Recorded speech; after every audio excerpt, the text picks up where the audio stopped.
Good afternoon. I'm Anita Huberman. I'm CEO of the Surrey Board of Trade, and I'm also an honorary captain of the Royal Canadian Navy, appointed by Canada's Minister of National Defence.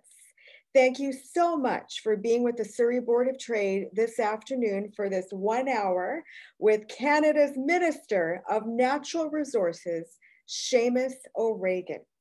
I acknowledge that we are on the unceded territory of our Coast Salish people, specifically the Kwantlen, Katzie, Semiahmoo, and Tsawwassen First Nations. So important to acknowledge the land on which we gather in the advent of truth and reconciliation with our Indigenous partners. Events like this do not happen without sponsorship support. Certainly the Surrey Board of Trade, our Board of Trade Chamber of Commerce Industry, is a not-for-profit, membership-driven, and we need sponsors in order to run our organization. So thank you so much for the support of our presenting sponsors, Fortisbc and the Vancouver Fraser Port Authority. Thank you so much. Our supporting sponsor this afternoon is the Canadian Association of Petroleum Producers, also known as CAP. Our community sponsors, the BC Council of Forest Industries, BCIT, the British Columbia Institute of Technology, and Trans Mountain. And our Business and International Trade Center sponsors, the legal firm of Baskin, the Chambers of Commerce Group Insurance Plan, represented by SNF Benefits, and BDC, Business Development Bank of Canada. I'd like to recognize our government officials that are on the Zoom technology with us this afternoon. I'm just going to list them and acknowledge, thank you so much for being with us this afternoon. Ben Stewart, MLA for West Kelowna. Mike Starchuk, MLA for Surrey Cloverdale. Pam Alexis, MLA for Abbotsford Mission. Suk Dhaliwal, MP for Surrey Newton. Our City of White Rock Mayor, Daryl Walker. City of Langley Mayor, Val Vandenbroek. City of Surrey councillors, Stephen Pettigrew and Linda Annis. And our Vice Consul General of Ireland in Vancouver, Jennifer Bork. Thank you again for being with us. I just wanted to remind all attendees that you are muted. If you do have a question, please put it in the chat function in this Zoom technology, and I will get to your questions during that portion of the program. If I'm unable to get to your question, we'll get your question answered and send that answer to you by email after the event is over. Just wanted to mention that the Surrey Board of Trade, we are Surrey's city building business organization. There's 450 of us in Canada, and the Surrey Board of Trade is one of the top 10 largest Chambers of Commerce, Boards of Trades in Canada. We are one of 9 organizations that sit on the Premier's Economic Recovery Task Force. And I'm also very pleased to make sure that we were the first ones to release the first COVID-19 playbook for business, which is on our website at businessinsurrey.com. The link is in the chat function, meant to be a tool to ensure that businesses have the resources, the information, the connections they need to go through this pandemic. And that's for all businesses. In addition, the Surrey Board of Trade staff, also in different languages, are here to serve you, to be your concierge of connections, as we have been since the pandemic began in the beginning of March. If you need anything, just contact our organization. I also wanted to indicate for the minister's benefit, Surrey is going to be the largest city in British Columbia very soon. We're growing by 1,200, 1,400 people a month. We have a very diverse population. 104 different languages are spoken in our city. We're a border city. Of course, today's inauguration of a new US president, we'll be watching that very closely in terms of the policies that move forward and the negotiation between the Canadian government and the US government. Also, given the fact that we have in Surrey the greatest number of manufacturers within British Columbia, right here in Surrey. We have over 100 different companies within the manufacturing sector that serve the mining sector. We have many forestry businesses. We were great supporters of the pipeline industry and continue to be so. So we are active players, active partners as it relates to government advocacy at all levels. And I'd now like to invite our presenting sponsor, Roger Dalantonia, President and CEO of Fortisbc, to say a few remarks and also to introduce our minister this afternoon. Roger, over to you.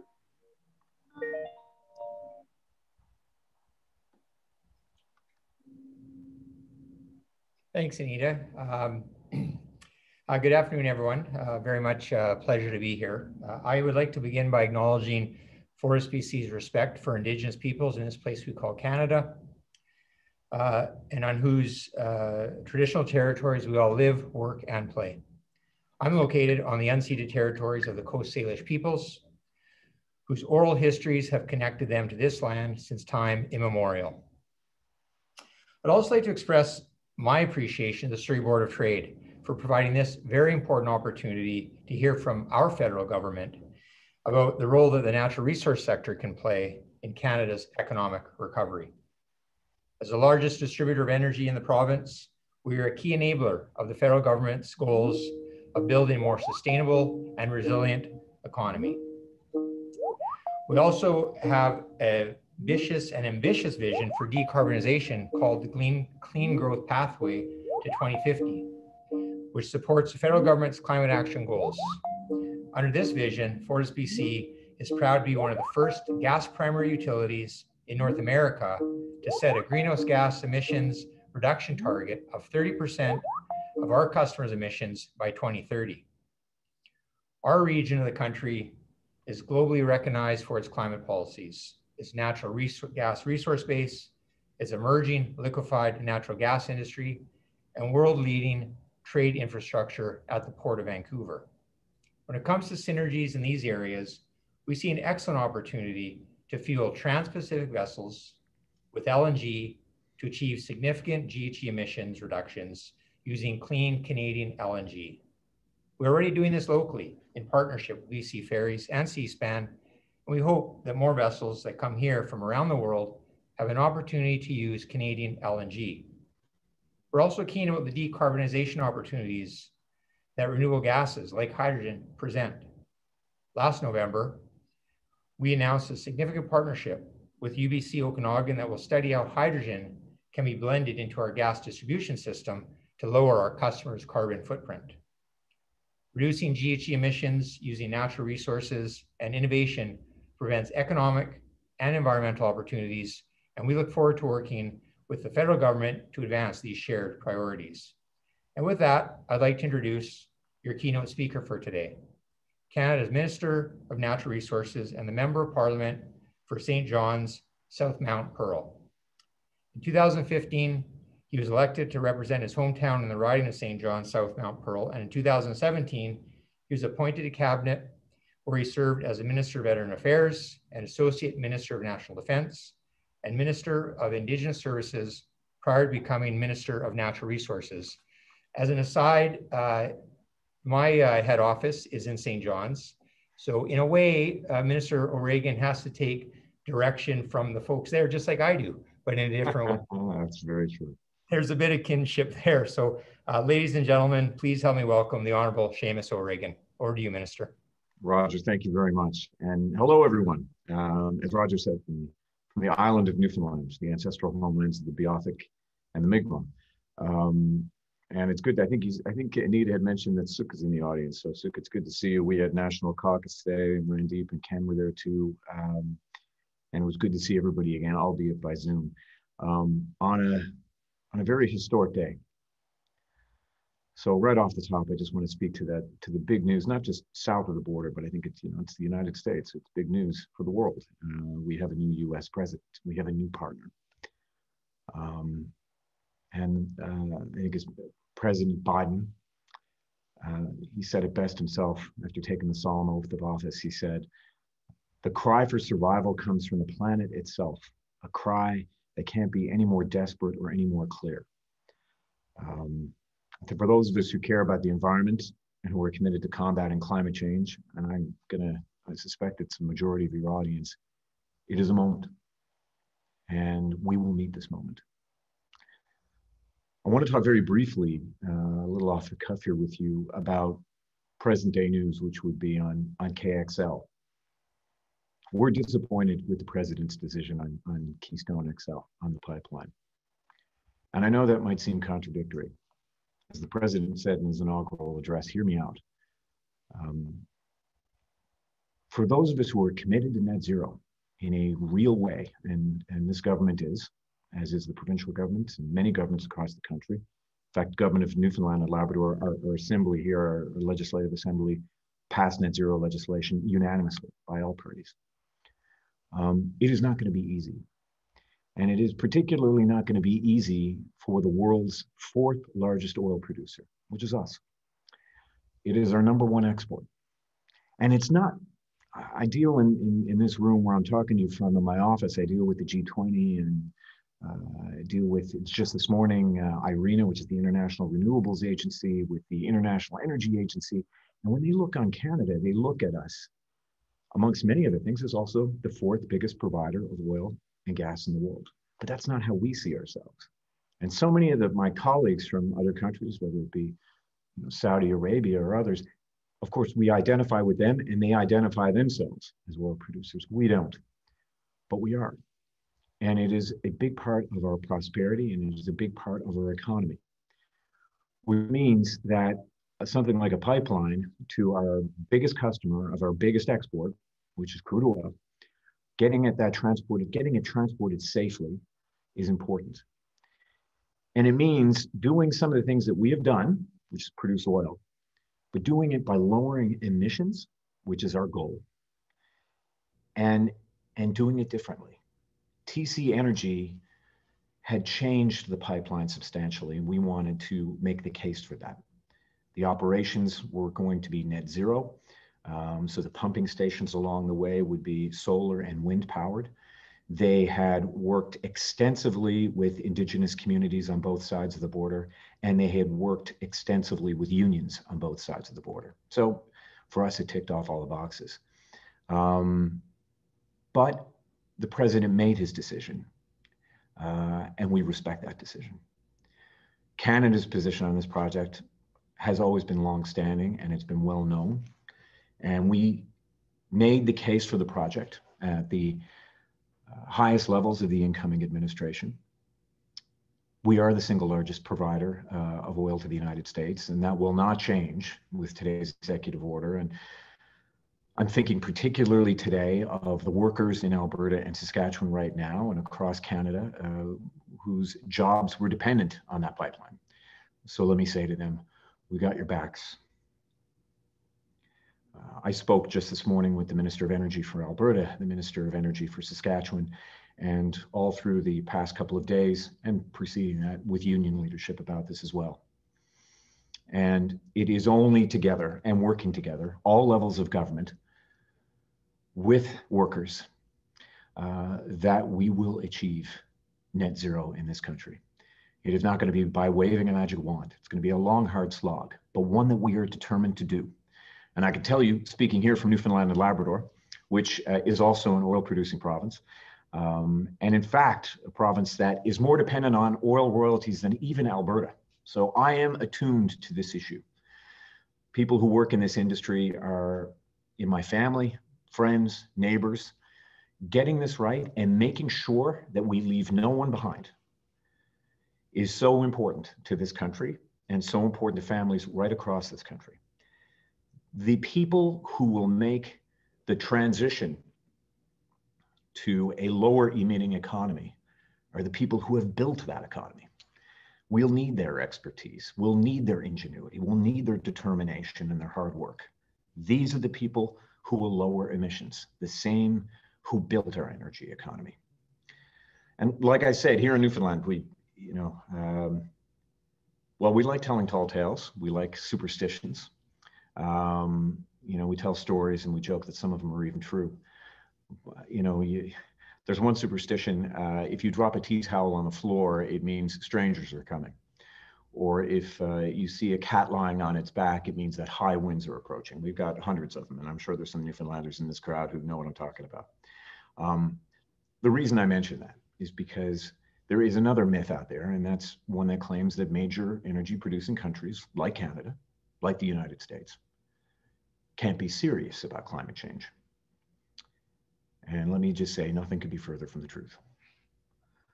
Just last month, we unveiled an ambitious new chapter to our climate plan, the most robust climate strategy in our nation's history, aimed at not just meeting, but beating our 2030 Paris targets and becoming a net zero nation within 3 decades. There's no question about the need to address the threat of climate change. The real questions are how. How do we meet our needs? How do we power our cities, power our towns, heat our homes, grow our economy while lowering emissions? For Canada, the work's already underway, and it starts with building our clean energy future, not just to combat climate change, but to ensure our energy security, strengthen our economic competitiveness, and create good jobs, good sustainable jobs for Canadians, because the markets are changing. Investors from around the world are increasingly making clear choices. They are putting their money into businesses, industries, and jurisdictions that are taking meaningful climate action. And they're divesting from those that, in their view, are not. So let's harness that momentum, especially the momentum of the marketplace. Let's harness it to create a more sustainable and more prosperous future for our planet, for our fellow citizens, for our children, for our grandchildren. So this is where our climate plan comes in. To get there, we are more than tripling the price that we put on pollution over the next 10 years. We're phasing out coal-fired electricity by the end of this decade. And we're injecting an initial $15 billion to support the things that we need to do to achieve a net zero future, which include new sources of clean renewable energy, which are the fastest growing form of power generation in Canada, greener industries and resource development, including the cleanest LNG industry, and the most innovative forest and mining sectors in the world. New solar, wind, and biomass installations in more than 100 remote and Indigenous communities to reduce their reliance on diesel. More zero-emission vehicles, as well as the charging and fueling stations that they need. A national action plan for zero-emission small modular reactors. A national strategy for hydrogen. Accelerated retrofit so that our homes and businesses and our buildings are not just more comfortable, but more affordable. And nature-based solutions like planting 2 billion trees, putting our planet's own lungs to work for a cleaner future. And right across the country, there are projects and investments happening. Right here in British Columbia, you're at the forefront. An electric bus demonstration with TransLink, highly efficient gas turbines at LNG Canada, an advanced power distribution and grid integration system for recharging electric vehicles all over UBC's campus, and electric vehicle charging stations right across the province. I'm particularly excited about that one. Just yesterday, my colleague, Infrastructure Minister Catherine McKenna, she announced funding for 40 dual port level 2 charging stations right in Surrey, at community centers, at public places, places where they make sense and where they're accessible to people. Last month, I also announced the launch of Canada's very first hydrogen strategy. It is a plan to harness that momentum behind this cleaner fuel source. I mean, in particular on the West Coast, to capitalize on the global leadership that you've shown with fuel cell technologies in the Lower Mainland. Canada can be a world-leading supplier of low-carbon hydrogen, but we'll need the experience and I think the ingenuity of BC's innovators to do it. The forestry sector is no different. It's a sector that has the promise and the opportunity of the bioeconomy. And I'm not just talking about developing the low-carbon fuels that will power 60% of our economy in 2050. I'm also talking about building higher with wood, finding more and new export opportunities. supporting more Indigenous opportunities in the sector, and pursuing every option for fair and free trade in softwood lumber with our friends south of the border. And look, we're seeing results on all those fronts. On the latter, just last month, the United States lowered most of its tariffs on our softwood lumber exports. And with President Biden inaugurated today, we will keep fighting the fight. A fair deal is not only possible, it's in the best interest, frankly, of both our countries. And that matters for Canada, and it matters for BC. It matters for the 360 companies here in the Lower Mainland that power the industry. We're also working with our allies to secure global supply chains for the critical minerals that will drive our clean energy future, the ones that build the batteries and the electric vehicles. We're working with BC to implement the Canadian Minerals and Metals Plan to reclaim our place as the world's leading mining nation, to lead where Canada should lead, because our resource industries will drive our clean growth future. So we will double down on our common mission, net zero emissions by 2050. A national economy that continues to grow and prosper, and a clean energy future that leaves no one behind. That's our goal. Trust me, the world is watching. Canada will lead. I believe that. Thank you very much for your time, and I welcome your questions. Thank you so much, Minister. So if you do have a question, ladies and gentlemen, please put it in the chat function of the technology and I will get to your question. But let's start off with the first one, Minister. From your perspective, how is the resource sector key to economic reconciliation with Indigenous communities and people? A long-standing question that I've sought to answer. I grew up in Labrador. I grew up in, my parents are from St. John's here, and I grew up in Happy Valley, Goose Bay, Labrador. And one of the first things that my dad did when we arrived there was he brought me to the Innu community of Sheshashik. And I had not met Indigenous people before. It makes a big impression on a 13-year-old when you go to visit the neighboring community and realize that the way they live and the way that you live are not the same. And why is that? When I did my undergraduate degree, I studied Indigenous mobilization against economic development that they didn't want. And I worked for 3 years in the provincial government, working with them at 2 separate negotiating tables. I worked in the Premier's office then for 2 years, working at negotiating tables and on an impact benefits agreement.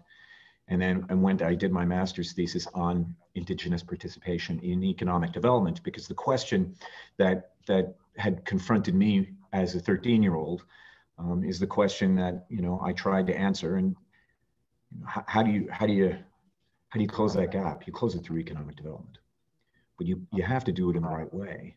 I mean, there is, as the Prime Minister keeps saying, there is no relationship that is more important than that with our Indigenous people, our Indigenous friends and partners.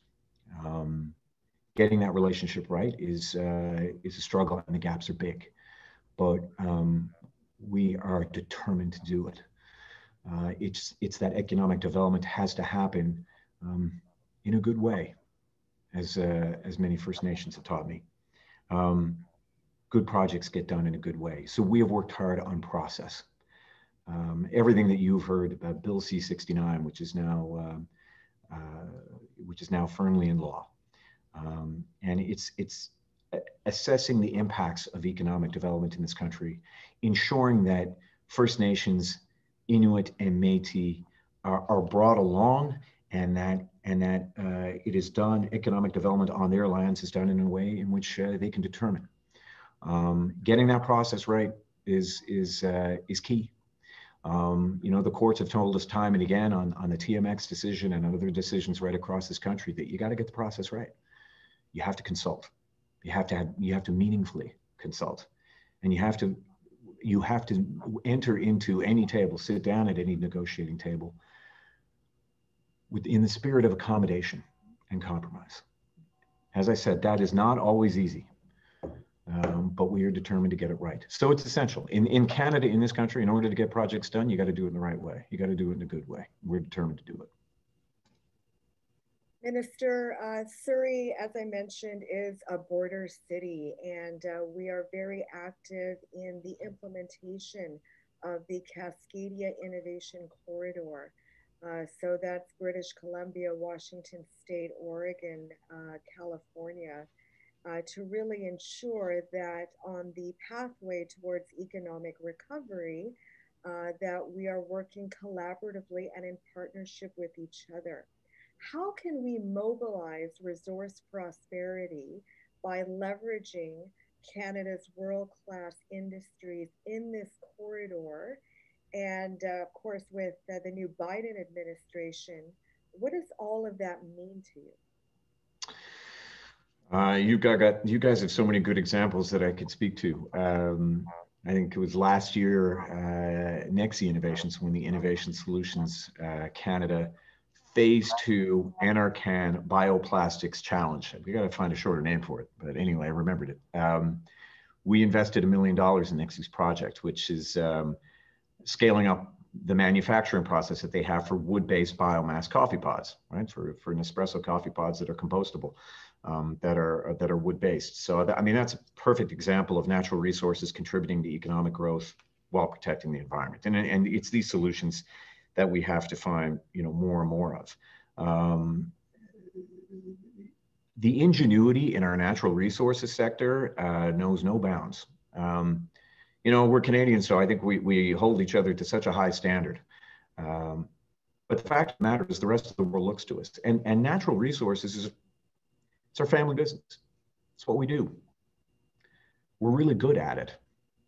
The ingenuity that we have shown in our forestry sector, the ingenuity that we have shown in oil and gas, as we continue to lower and lower and lower emissions, the innovations that we have shown in mining and in our critical minerals resources and rare earths, which are, that's what will build the batteries and the electric vehicles. I mean, this is fine. This is going to be absolutely key to a net zero future.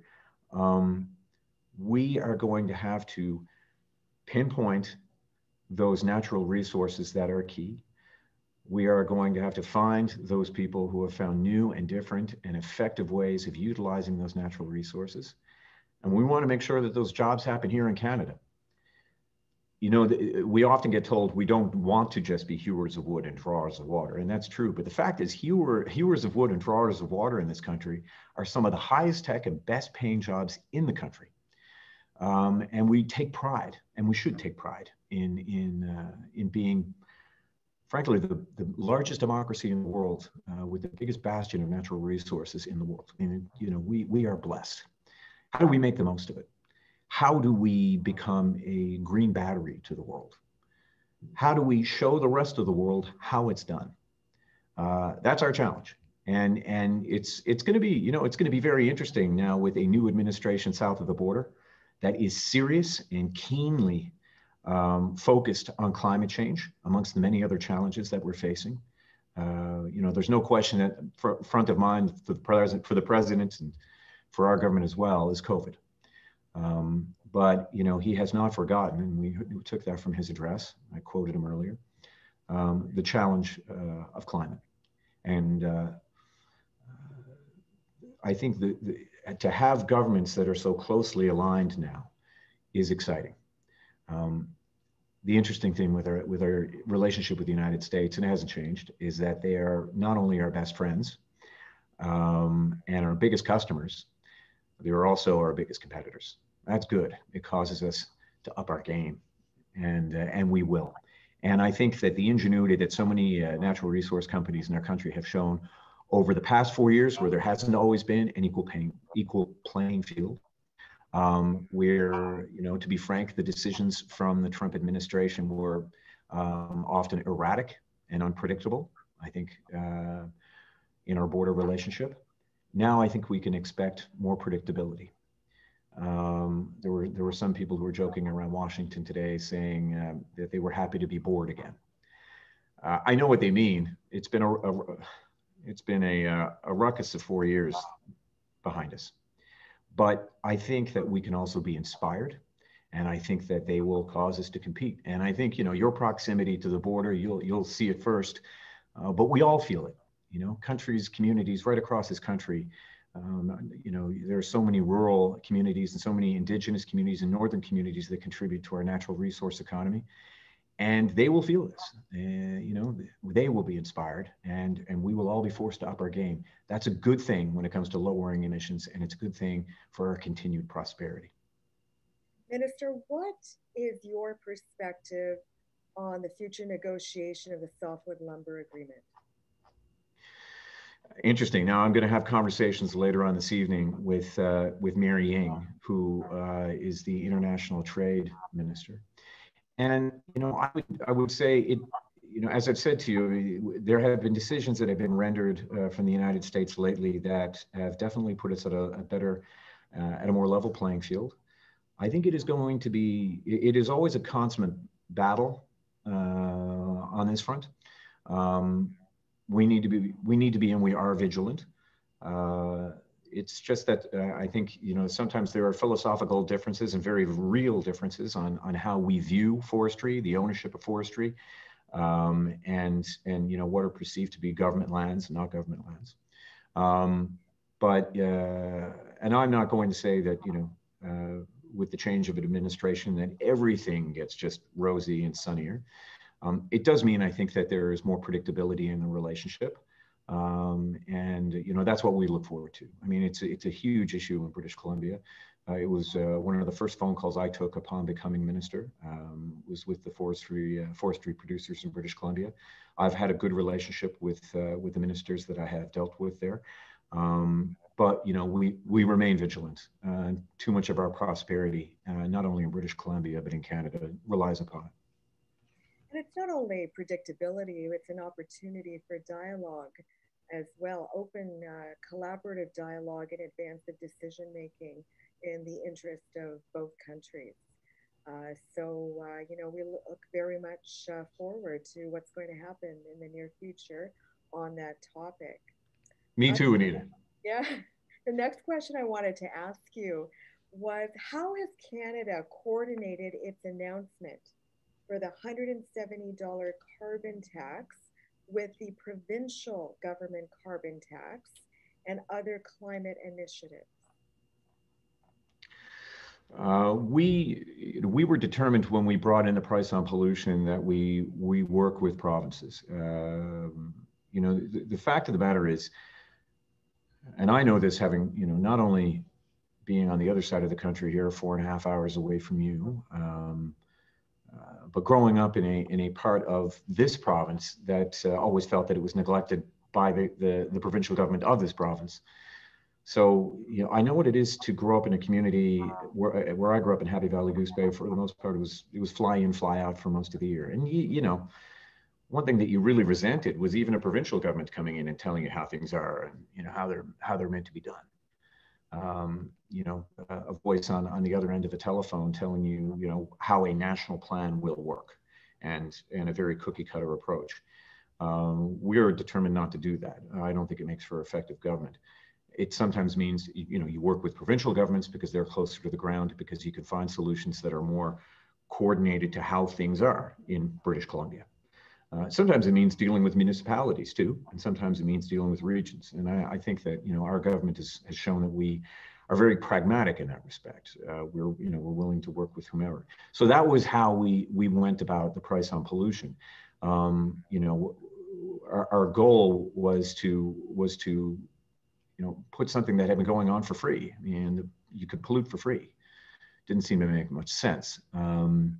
We also were determined to find an effective way to lower emissions. And, I'm a big believer in the marketplace. I'm a big believer that the market has the efficiencies when incented. And so, the price on pollution was meant to use the power of the market. And it was meant to be done in such a way that we would work with provinces to find solutions. So British Columbia came up with its model. For those provinces that did not want to come up with their model, then we had what we called a federal backstop. And we were determined to make sure that while people would be incented, therefore, to buy products, goods, services that use less carbon, that they wouldn't be out of pocket. and that, whether it be at the end of the income tax year, or we're looking at those backstops that perhaps quarterly, that people would have the money returned to them. Therefore, the more that the better choices you made in goods, services, and products, the more money you got to keep, and that's the power of the market. That's what we were determined to do. That's what we ended up. That's what we did with British Columbia, and that's what we will do and have done with other provinces. At the end of the day, be creative, work with people closest to the ground, so that you end up lowering emissions. That's what we need to do. That's our singular focus. Last fall, an organization in British Columbia called ResourceWorks formed a national coalition, and we were part of that, as well as the BC Chamber of Commerce. We were the only two chamber partners to really ensure and invoke meaningful dialogue with government officials, that it is the resource industries that will be a pathway towards economic recovery. Mm-hmm. One of our recommendations was around how can we work together to enhance or reduce red tape. What's your perspective on that to advance regulatory efficiency? Who likes red tape? I couldn't agree with you more. The trick is this, though. One person's red tape is often, the regulations that we rely upon to make sure that our air is clear, to make sure that our water is clean. So regulation is really in how you do it, and making sure that you do it as efficiently and as effectively as possible, so that, because we associate, red tape with just a lot of paperwork and stuff that gets in your way. The onus is really on government to make sure that we get it right, because that's not productive time. Lawyers may get billed by the hour for filling in paper, but most of us don't, and we want businesses to get on doing what they need to do. And a lot of what we have done, believe it or not, in things like the Impact Assessment Act, which is Bill C-69, a lot of that was actually meant to streamline things.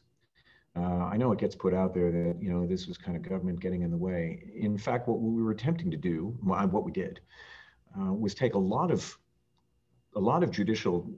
decisions that were coming from the courts saying, look, you need to do this, you need to do that. Particularly, for instance, my comment earlier about Indigenous consultation. How do you do that efficiently? How do you make sure it's part of the process, so that there aren't surprises? I mean, there's poor regulation, red tape. And then the other thing you don't like are surprises. There's, especially when in natural resources, where you have a big capex investment at the outset. Nobody wants a surprise down the road. So making sure that we bake in those consultations, and that timelines are effective, that we hold by them, that you don't stop the clock and keep things going. Even the UNDRIP legislation that was passed in British Columbia, that we're passing federally as well. UNDRIP, which is the United Nations Declaration on Indigenous Peoples, that is already in the IAA. It's already in the form of Bill C-69. It's already part of the process. So that means no surprises, predictability, investor certainty, stability, all the things that we want. And again, it gets back to my point about good projects, that will be built if they are done in a good way. That's how we will get things done in this country. And that is also how we will make sure that we include as many people as possible. We want to make sure that Indigenous communities are not sitting by the sidelines, but are front and center and leading the charge on economic development, especially economic development that affects them, economic development that is taking place on their lands. Just to remind everybody, before this position, I held the role of Minister of Indigenous Services. And it was a great honor to hold that role for and to take on those duties for the year that I did. And there's a tremendous amount of work to do. My colleagues, Minister Mark Miller and Carolyn Bennett, are hard at it. Prime Minister is personally involved as well. But economic development is so key to making sure that Indigenous communities have their own revenue sources, making sure that they are part of that decision-making process at the outset, makes fewer surprises and makes for, I think, a fairer Canada, fairer and more prosperous Canada. That's the best part. When we're talking about the oil and gas sector, which is a very integral economic foundation of our country, and then we're also talking about electric vehicles. From your perspective, do you think all vehicles will go electric? And what's the impact going to be to the oil and gas sector? The oil and gas sector, I mean, I can tell you, I sat down earlier this week with the CEOs of every major oil sands company. And they presented to me and to the Energy Minister for Alberta a deck on pathways to net zero. They're determined to reach it. The point being that it's about lowering emissions. It really is about lowering emissions. And we are willing to work with the oil and gas sector in order to get them to lower emissions. They are being incented to do that by the marketplace because their biggest customer, as we saw today, has changed. The demands that customer puts on the product in which it's buying has changed. So in terms of where we see things going, I mean, I think that there's an extremely bright future for electric vehicles in this country. There's no question about it. I think it resonates with people. I think its time has come. We're also looking at, I mentioned we announced our hydrogen strategy, Canada's hydrogen strategy, just last month, and hydrogen we think will also be key for larger vehicles, not passenger vehicles like you and I might drive, but whether it's 18-wheelers, whether it's boats, or perhaps someday planes. That is where hydrogen could come in, and so there are many ways to the path, many paths, I should say, to net zero. We are determined to use all of them. Almost every model that we look at says that we got to be dead, as we would say here in Newfoundland. We got to be at everything. We got to be doing everything. I am not willing to avert my gaze from any possible solution. So whether it be small modular reactors, which are small nuclear reactors, which are zero emitting. And we're looking at new technologies there that would either, use minimal or create minimal waste or actually recycle waste, which is obviously one of the biggest concerns for most people when they think of nuclear, and that are completely safe. Canada's got, by the way, an incredible, not only are we really good at nuclear, not only has our CANDU technology stood the test of time and still sold in markets, but we continue to improve it, and our regulatory regime in this country is actually a competitive advantage. I mean, and people trust Canada on these issues, as they should. Again, we hold ourselves to a very high standard. So, I look at nuclear, but, I look at, obviously zero electric vehicles, hydrogen, making sure that the, oil and gas, which, we see it being part of the global market for quite some time. We are determined to produce the lowest emitting barrels of oil in the world, so that we are the preferred producer of oil in the world. And as I said before, we can see where the markets are going. And as a result, Canadian industry and Canadian natural resource companies are reacting. Investment is staying away from jurisdictions that don't take it seriously. They are attracted to industries that do take it seriously. So we have to make sure that we continue to up our game. We also need to make sure that we tell our story and that people are aware of the things that we're doing. But to get back to your question, we're going to do all of it. We're going to do whatever it takes to make sure that we lower emissions in Canada and the world. Minister, what is your perspective on skill shortages in the resource industry sector? I mean, Canada's birth rate continues to decline. And yes, we're in the middle of a pandemic, and people are looking for opportunities in other sectors. Immigration, very competitive, global climate. But tell me what your perspective is on the future of skills and ensuring that they have the workforce that they need in the myriad of industries that we have within Canada. So we continue to work with provinces. We continue to work with Indigenous communities to up our capacity. We've been aggressive on immigration and in attracting the best talent that we can find. I think that we have to, my point earlier about hewers of wood and drawers of water, we have to, I think, remind a lot of very talented Canadians who are out there that the natural resources sector is a high-tech, high-paying industry. Extremely rewarding. And it may not be top of mind for a lot of people when they graduate from college or they graduate from university. And I think we got to get on the ground level of that. When I was doing my my university work on Indigenous participation in natural resource development, one of my big conclusions was, it's pretty self-evident, is that you need to build up capacity. You need to make sure that Indigenous communities, and I would argue, small communities in the north like mine or anywhere, that you've got the talent to draw upon, to your point, that we attract people to those industries, and that in the case of Indigenous communities where we want them to participate in development and lead it and own it, we have to make sure that they have the skills in order to do that. So we work with Indigenous communities to make sure that we're upping those skill levels, and we're providing those opportunities. And we're doing it in cities. We're doing it wherever we can find the talent. I think immigration continues to be a challenge. But look, let's cut ourselves some slack here. I don't believe there is a country that's better in the world at integrating new immigrants. Is it perfect? No. And people in the lower mainland know that. Do we have a lot more work to do? We do.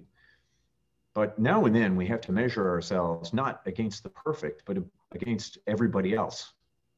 And against just about any country in the world, we measure up very well. I'm proud of the fact that Canada and the Canadians, that we hold ourselves to such a high standard, and that we challenge ourselves to be better. We challenge ourselves to be the best. Sometimes, though, we just get so down on the challenges that confront us that we need to be reminded that we're actually very good at this. We're very good at immigration. We're very good at welcoming new immigrants. And we need to make sure that the people who come to this country are more fully integrated, much more quickly, and are able to avail of all their talents and skills and experience much more quickly, and therefore contribute to the economy, much the same way as I told you about Indigenous communities. When we include everybody, we get the best. We get the best talent. And it was just this morning, speaking at IRENA, which is the International Renewables Agency, that I make the point internationally as well. Everybody must be included as we lower emissions throughout the world and as that changes our economies. Otherwise, we won't get the best people, and we need the best people on this. My final question to you, Minister, is what is the government's plan to attract capital investment as it relates to the industries that you represent in your portfolio to ensure that we're innovative, competitive, leadership-oriented, that we're working with our international partners to attract investment within Canada? To my point earlier, first of all, making sure that you provide a stable, secure environment for investment, and making sure that we get that message out loud and clear. Making sure that we have, those economic fundamentals, that they're predictable and that they're stable. We have the lowest corporate tax rate on new business investment in the G7, and I think. I'm sure you've had other ministers that have told you this, that you've invited here. But, it's worth repeating. We're the only G7 country with free trade agreements with every other G7 country. That's a plus. And it also means, too, that we are trusted with investment by other jurisdictions. And I think that's, very important. Those free trade agreements, they're with over 2/3 of the global economy. We have one of the soundest global banking systems in the world. The World Economic Forum graded as that. So that's important. And like I said, having a fair, transparent, predictable regulatory system. In terms of impact assessments, for instance, making sure that you have concrete and legislated timelines. I think that's really important. We have strong IP protections, which is very important. we have access to the Pacific and the Atlantic. And we have expertise that is the best in the world in our resource industries, by far. As I said, natural resource development is Canada's family business. We are very good at this. We are very good at this. But I would say in a increasingly net zero economy, not just for Canada, but now for the United States, and we look at the European Union, South Korea, Japan, China's commitment to net zero by 2060. That is huge. Everybody will be upping their game. So we cannot afford to rest on our laurels. Minister, thank you so much from the Surrey Board of Trade to formally thank you. Please help me welcome Evangeline Iglesias from the Vancouver Fraser Port Authority. She is the Director of Community and Government Relations. Evangeline, over to you. Thank you so much, Anita. And Minister O'Regan, on behalf of the Vancouver Fraser Port Authority, thank you for taking the time to be with us today and for sharing your perspective on Canada's economic recovery, which we're also looking forward to. I would also like to acknowledge the Indigenous peoples on whose ancestral lands I'm speaking from today, and to extend our thanks to them. I'm sure you know that the Port of Vancouver is Canada's largest port, and port activity supports 115,000 port and supply chain jobs across Canada, including those from the natural resources sectors. As the federal agency responsible for the stewardship of the lands and waters that make up the Port of Vancouver, our role as the Port Authority is to ensure goods are moved safely, efficiently, and sustainably. And our vision is to be the world's most sustainable port. So we aim very high at the port. Good. Trade through the port has been growing steadily for the past decade, in part because the port is very resilient, which is due to a couple of factors I wanted to note. The first one, it's its diversity of the cargo handled by port terminals. The second is the access that the port provides to more than 170 economies around the globe for businesses and consumers. And we see the benefit of the port's resilience in tough economic times. We saw it in 2008 and 2009 recession, after which trade bounced back strongly. And we're seeing it again now, which is very promising throughout the COVID-19 pandemic. The port's continuing strong performance is enabling the Port Authority to move forward with major infrastructure projects in a sustainable way. And these projects support trade across the Lower Mainland, which means increased and improved goods movement into and from the port, including the commodities in the natural resource sector, like forest products and minerals, which you noted earlier during your talk. And these projects are directly supporting our regional economic recovery by supporting jobs, good paying jobs, and helping to sustain the local companies we contract with, while also injecting the much needed investment dollars into our region at this challenging time. I'm most grateful for the strong relationships and partnerships between the Port Authority and our partners, both in your government here and industry, and look forward to continuing to work together to keep both Canada and BC strong and competitive, and for the benefits of all Canadians. And it was really nice hearing your talk, and thank you once again, Minister. Evangeline, Anita, if I could just interject briefly and say, look, first of all, I hope everybody out there is safe and stays safe. This is an extraordinary time that we are living in and dealing with COVID, and we're going to have, I think, another, difficult few weeks ahead of us. But spring is coming. The vaccines are here. And just to remind everybody that without a doubt, the best thing that we could do, not just for our natural resource sector, best thing we can do for our economy and its recovery is to stay safe, to get everybody vaccinated, and to get through this. Every single thing that each one of you do, every time you go back to the car because you forgot your mask before you go into the drugstore, every time you do that, maybe swearing underneath your breath because you forgot your mask, every time you do that, it counts. And accumulatively, that is how we, as a country and as a planet, will come out of this pandemic. So let me thank everybody for every small thing that you do every day to keep each other safe. Thank you. Minister O'Regan, that was very well said. Thank you so much for being with us here in Surrey, British Columbia. Thank you, Evangeline. I very much appreciated all of your remarks. Thank you again to our presenting sponsors, Fortisbc, the Vancouver Fraser Port Authority, our supporting sponsor, the Canadian Association of Petroleum Producers, our community sponsors, the BC Council of Forest Industries, BCIT, and Trans Mountain. And just a reminder, on January 28th, we are having a town hall on vaccinations and businesses. So what can employers do? And also information about the vaccine rollout in British Columbia. You can find out more at www.businessinsurrey.com to register for that event and other events. Thank you so much, everyone, for attending, and make it a great business day.